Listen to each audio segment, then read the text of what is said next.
¿Cuál dirías que es la gran diferencia entre la serie y la historia real de Isaac Wright?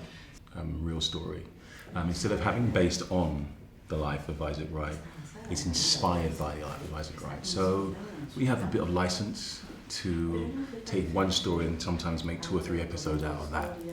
En casos como el suyo, como el de Isaac, ¿a qué crees que se debe el fallo del sistema judicial?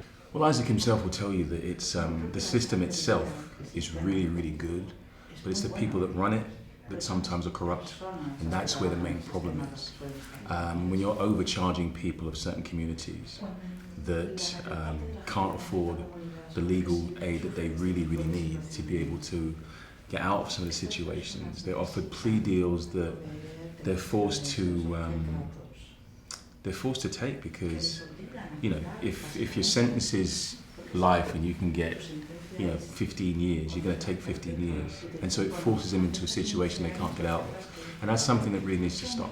¿Es que el sistema penitenciario realmente sirve para reinsertar a los presos?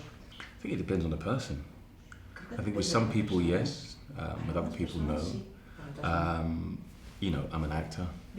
I'm not, you know, a part of the legal system and I don't know enough about it, but if, in my opinion, I think there's so much more that can be done to help integrate people back into society.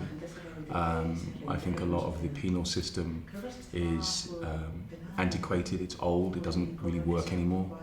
And the amount of people that are incarcerated, I think the system needs to change to accommodate that many men and women in one place. And I think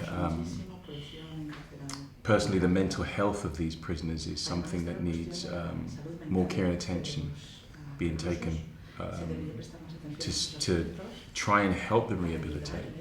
Y en ese caso, la cadena perpetua no revisable o la pena de muerte, ¿para qué serviría? The death penalty? Yeah. I'd rather not talk about it. Yeah. ¿Qué harías tú si te vieses en una situación como la del protagonista? That's a good question. I would fight for my innocence. Yeah.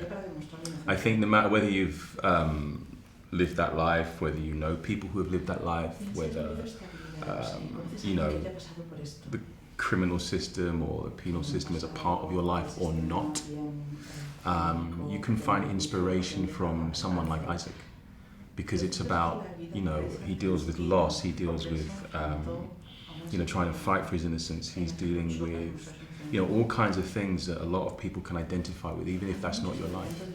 And me personally, yeah, I'd fight, I'd get out. ¿Crees que, como en el caso de Aarón, del protagonista, todo vale si el objetivo es destapar la verdad? The thing about, you know, Isaac's case and the story that we're going to see with Aaron is Isaac did something that no one else has done. He created new case law that he applied to someone else's case that was similar to his, then used it for himself to help him get out. That's very, very, very, very rare. That's not something that, you know, 50 has said it in a lot of interviews that he's not one in a million, he's just one. You know. Y si pudieses decirle algo a los presos encarcelados injustamente, como Isaac o como Aaron, el protagonista, ¿qué les dirías? Keep fighting. ¿Eres fan de 50 Cent Jackson? Yeah. ¿Por qué crees que se fijó en esta historia en particular? The same reason everyone else is interested in the story. It's an amazing story. I've never heard anything like it before. There's never really been anything like it before, and it's, you know, the more you speak to Isaac, the more you understand, you know, what he's been through, and it is entirely compelling. And the same thing the audience is getting from the show, is the same way he felt when he first met Isaac. Para preparar tu papel, ¿trabajaste con Isaac? ¿Trabajaste codo a codo con Isaac?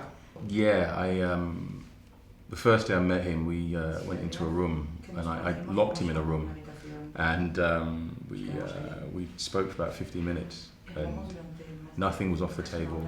It was any question I wanted to ask, he would answer. And we, you know, we just spoke and spoke and spoke, and I watched his mannerisms and looked at the way he, you know, his cadence when he was speaking, and his his, you know, his physicality, and that changed the initial way I thought I was going to play the role. And then during filming, he was always available. He was always on the phone for me if I needed him. He was always on set if I needed him, and it was great working with him. Yeah. Vivimos ahora mismo un momento de boom para las series, donde hay un catálogo casi infinito de opciones. ¿Por qué recomendarías a la gente ver For Life? Because it's an important story that you're not going to see anywhere else. ¿Cuál es tu serie o película de cárceles favorita? I think one of my favourite films is Shawshank Redemption. Yeah. For Life, ¿en qué serie o franquicia, gran franquicia, te gustaría trabajar? Si te diesen la oportunidad. This one. Okay.